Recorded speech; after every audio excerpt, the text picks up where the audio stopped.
Hello everybody, this is Wolfquest. This has been my favorite game for about 3 years now, and I thought why not make a new series of it. So this wolf right here, her name is Lavender. Her backstory is kind of normal. She grew up with siblings and parents, but one interesting fact about her is that she's an amazing hunter, and she was the first leader in her pack and the last to leave.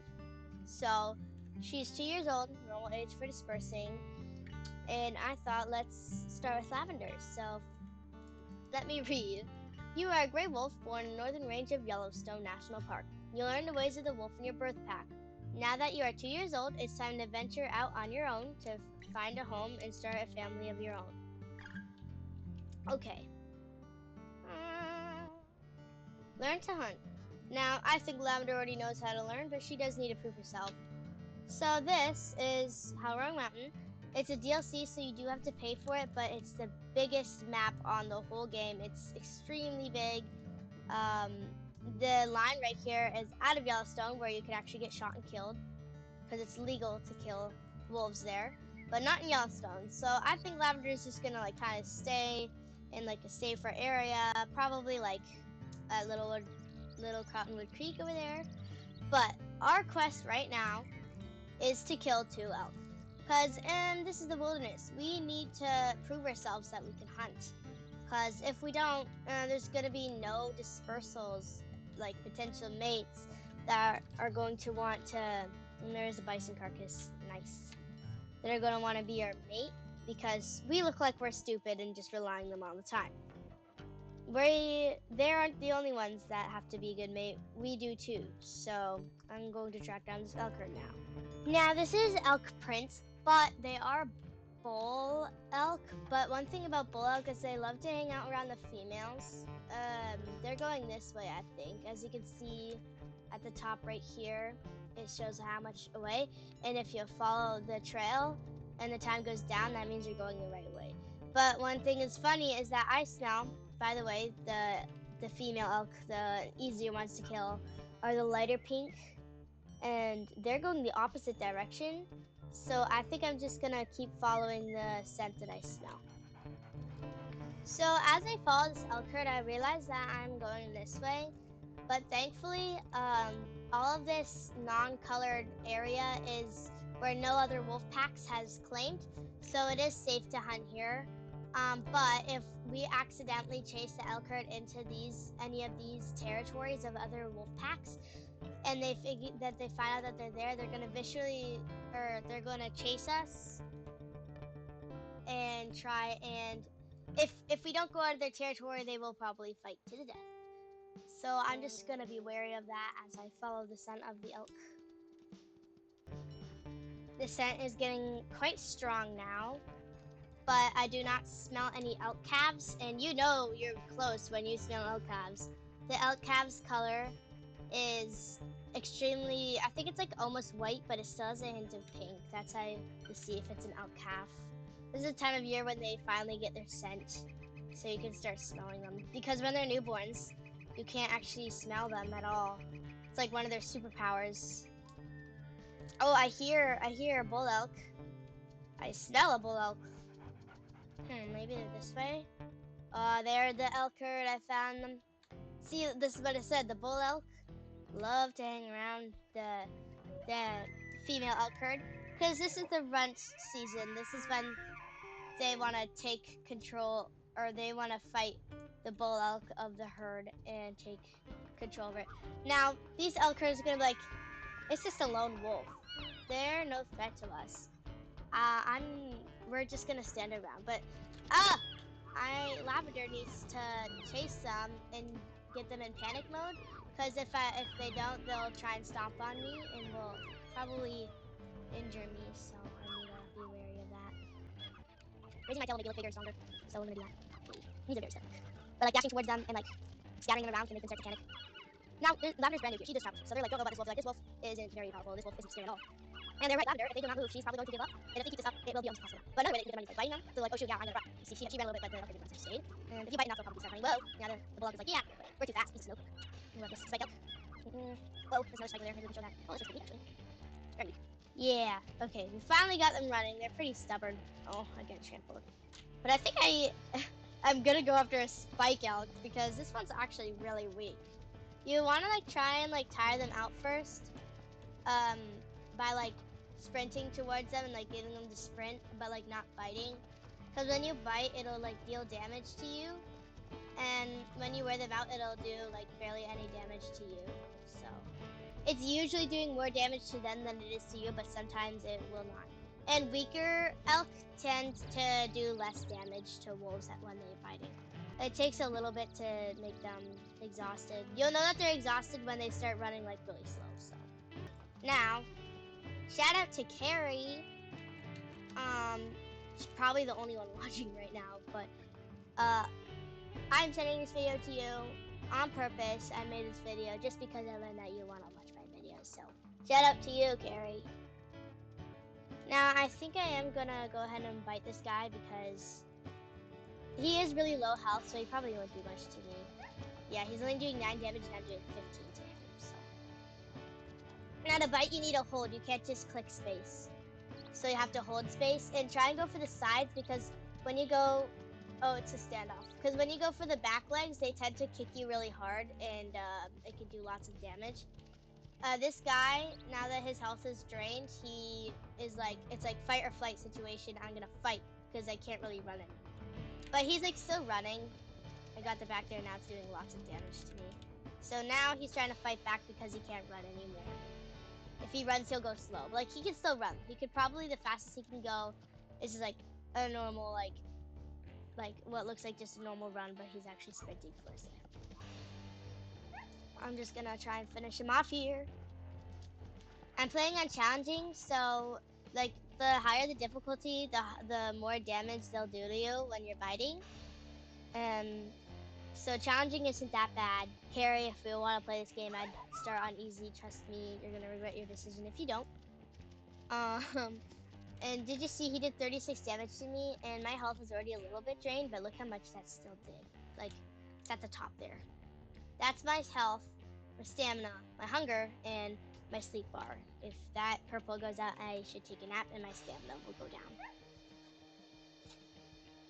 And wow, for the first hunt, Lavender did amazing. She hunted a spike elk. Wow, her bio wasn't lying. So her bio is, Lavender is a sweet little pup. She loves socializing.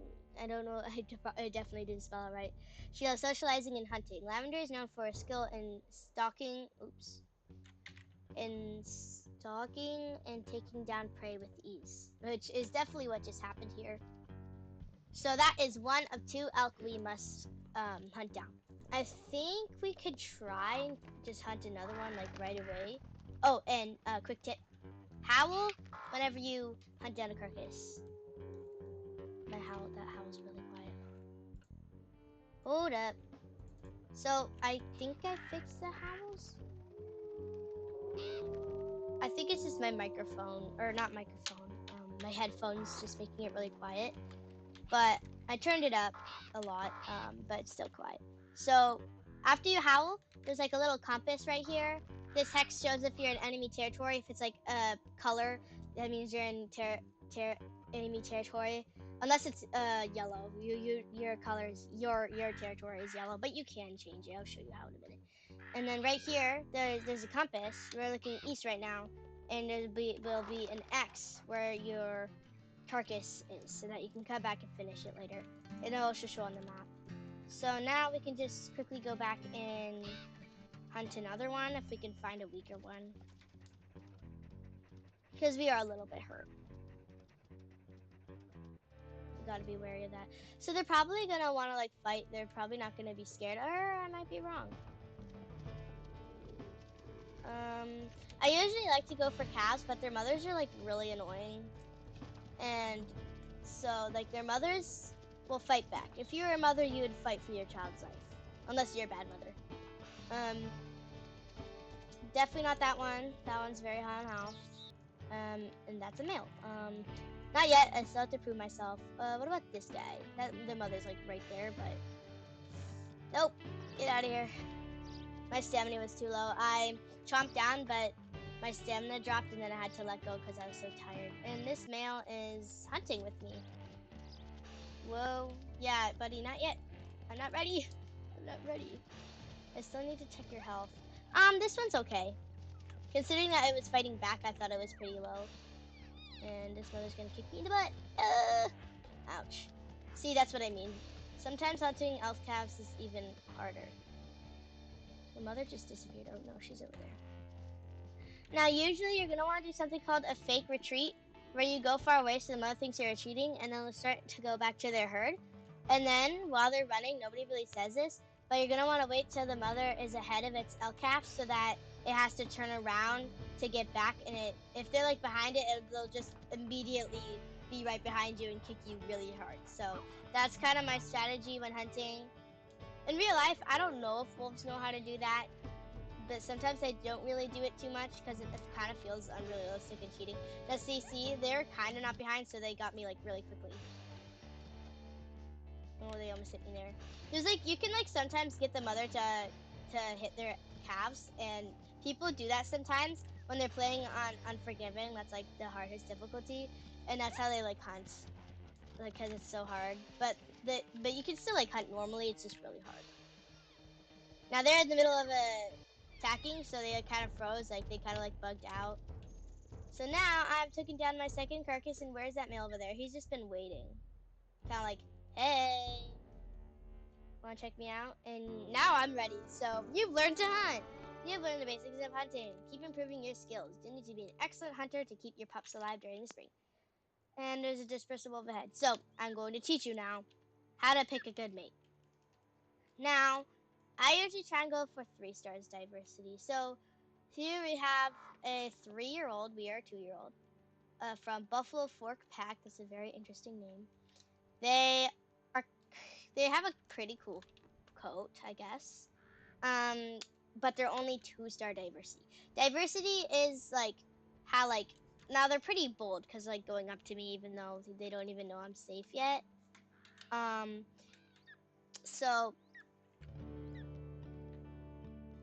diversity is basically how closely related you are to a wolf. It's 4 stars diversity. You're not related to them at all.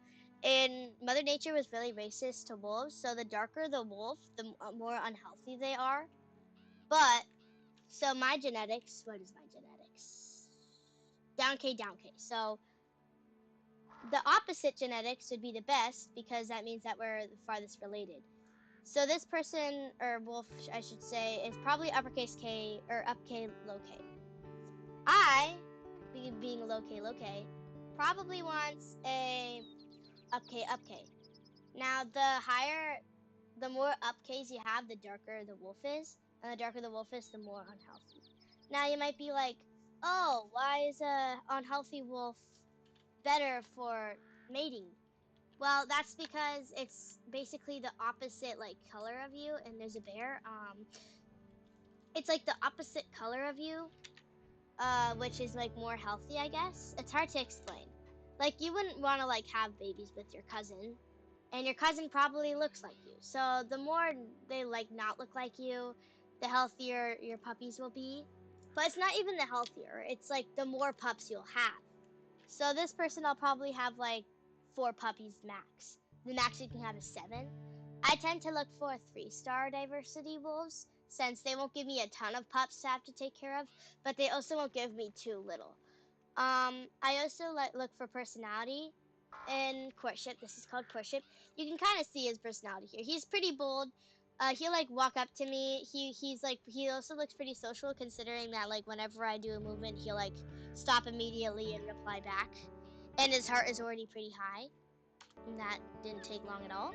So he's social and bold. And he just ran away. Maybe he's not bold, he's just social. But dude just dashed for his life.